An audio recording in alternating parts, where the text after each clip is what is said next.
Hi guys, it's Russ from russPTI.com. In today's video, we're going to show you how to lose weight properly, how to lose weight effectively and keep it off forever, okay?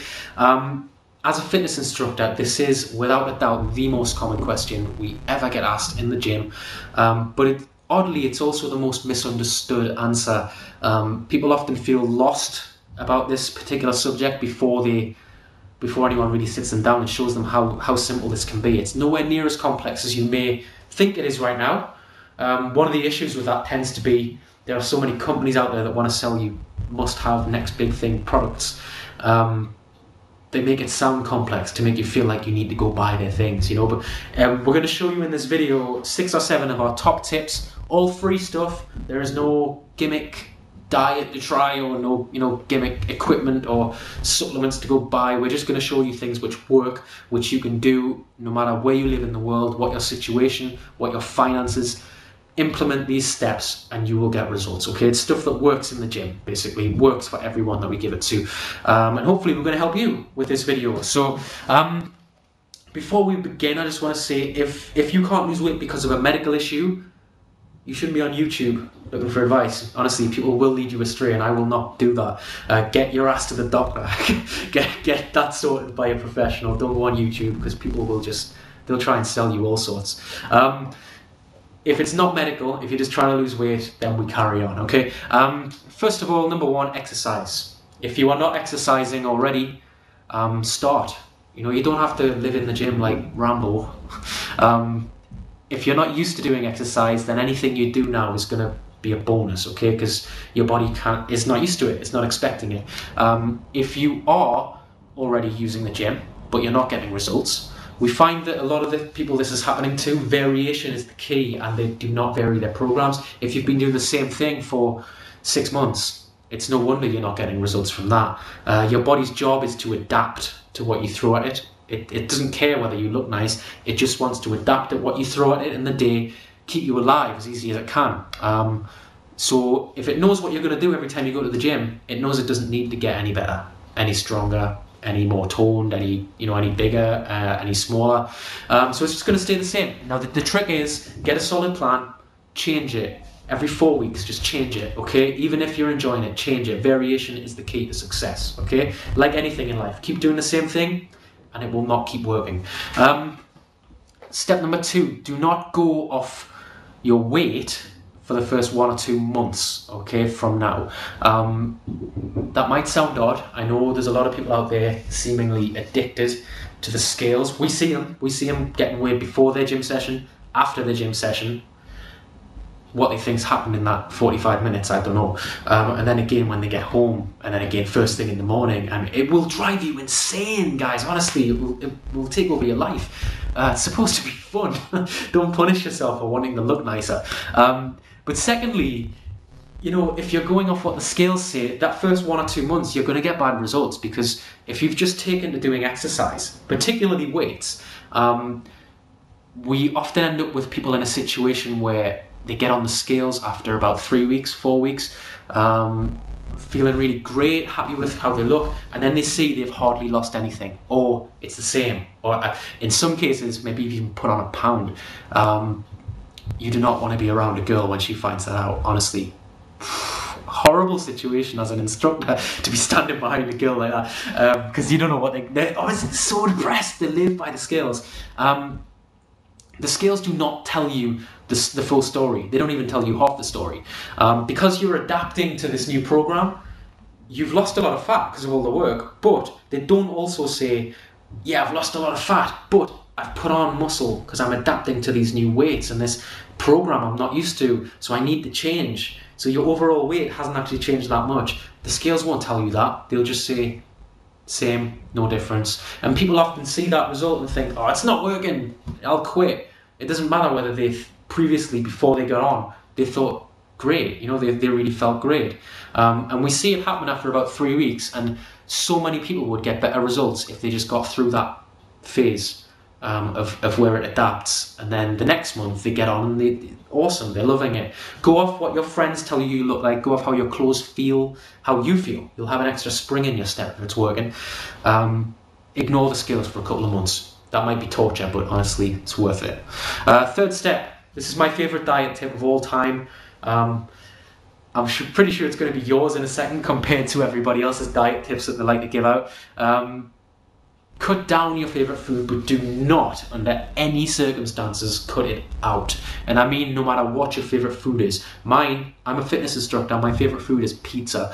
And I happily eat pizzas. You know, I've lost 14 kilograms now in the last few months, training just for tone, you know, rather than size. And I've been able to do that with still eating pizza once a week. I'll go out for a pizza with my girlfriend, or I'll have a pizza with my 5-year-old little boy. You know, we watch TV on a Sunday. The worst thing you can do is cut out your favorite food. Now, you may be thinking, why would you want to spoil it and have, you know, a chocolate bar or a pizza and undo all your hard work? But the truth is the opposite. How many times have you done a diet where you feel like you're torturing yourself, eating rabbit food, eating celery, and what tends to happen is you quit after a couple of weeks because you hate it, you hate life.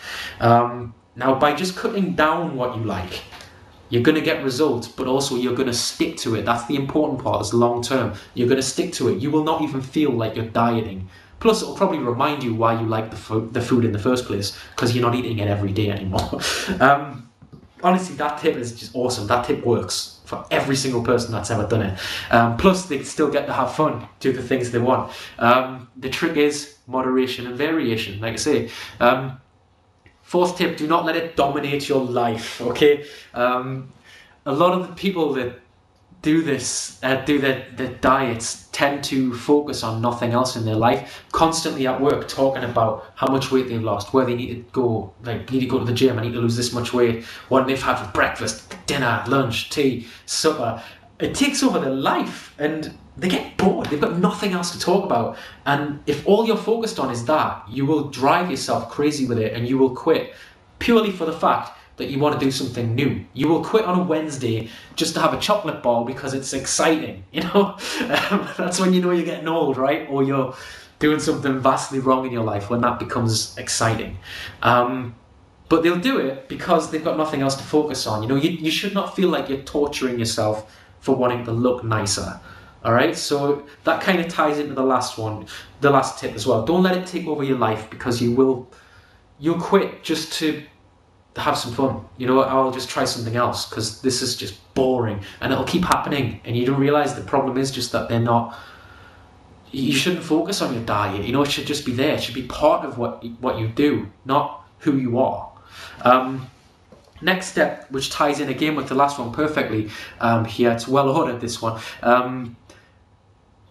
tends to be the people who let it dominate their life and constantly quit diets. Also will find themselves always doing these celebrity crazy diets, which you see in the glossy magazines, you know, where they often say crazy statements like, you're going to lose a stone in a week, eat nothing but carrots.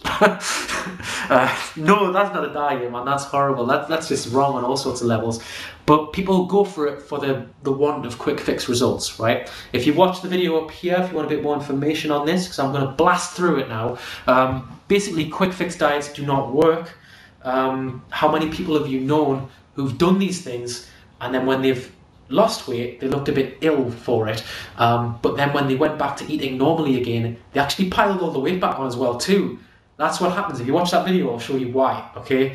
The easiest way to focus on getting better results from your diet is to work out how many calories you're currently consuming each day, cut it by 5 or 10%, and that'll avoid that starvation mode, okay, which we'll cover in that video for you, and it'll basically make your body feel like, yeah, you're eating a bit less, but it's manageable. Okay, you're not going to see any crazy changes, and also you're not going to add on a ton of weight next time you go out with your friends. Plus, it'll stay off. It's maintainable because it's not such a big drop. Next tip: replace fizzy drinks with water. This is quite a tough one. It was for me when I first started out in fitness. I used to love drinking Coca-Cola and Pepsi Max. There's actually a chemical in fizzy drinks which encourages your midriff to retain fat around this area, and a lot of people have that issue where, you know, they're kind of getting in shape, but there's just that layer of fat around here they can't shift. And a lot of the time it's simply because they love their fizzy drinks, they love their sodas, and it says no sugar, so you know it's not that bad. But there's so many other bad things in it. That's just, they put a glossy finish on it with no sugar and no calories. There is other things in it which are not helping you. Try water. We're supposed to drink 8 to 10 glasses of water a day. I think I know about 2 or 3 people in the world who do that. But honestly, try it. You not only feel better in yourself, you'll have a spring in your step because you'll just feel better inside, but also you'll see results. You'll see weight loss because of it. And you'll see that layer of fat a lot easier to shift as well. Next tip, sleep. This is backed up by so much research and it's so overlooked. The importance of sleep is crazy when it comes to muscle growth and fat loss. If you get a good night's sleep, that's where the magic happens. It doesn't happen in the gym. It doesn't happen when you're saying no to a cake. It happens when you're asleep, when your body's rebuilding. That's where it changes. Okay, so if you're not getting a good night's sleep, or if you're only getting 1 or 2 hours, you're getting up before it's recovered from the last day, and you're asking it to do it all again, and you just run yourself down. You know, you don't get any further forward neither. Studies at I think it was University of Chicago recently shown as well 2 different groups of people doing the same type of training. One group getting a good night's sleep and one group getting broken sleep. The group that were getting a good night's sleep actually had 55% more fat loss, despite everything else being the same, than the other guys. Plus the other guys were losing muscle, not fat, which is incredible. If you want to lose weight, you want it to be fat, right? So good night's sleep is imperative. That's why I've left it till later on, so to make sure it's lodged in your mind. Do not forget, do not overlook sleep. Last tip here, one of the most important ones, it's a self-motivational one. Short-term goals easily outperform long-term goals. What I mean by that is I could say to you right now, you know, what do you look like now? What do you want to look like in a year? Now, if you're looking at yourself every single day, it might seem like an awful long way to get to where you want to be in a year. And you're in all these little days here, you look in the mirror, you're going to look like the same old bum, right? I know I did when I first started out.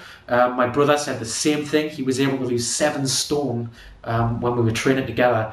And he said that, you know, every morning he couldn't see a difference because he was just focusing on, you know, I want to be down to this weight. And set short-term goals, okay? So rather than having this and this, you want this to this, to this, to this, to this. And it'll help you get to this without even realizing you're doing it.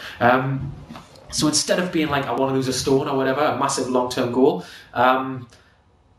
set little ones like I want to increase a certain weights exercise you're doing by 5 kilos this month. I want to drop 2 pounds in weight this week. I want to drop, I don't know, so many calories from my diet today. And little goals like that, all right? So you're just focusing on that rather than one massive one, which also ties in perfectly with take progress pictures, okay?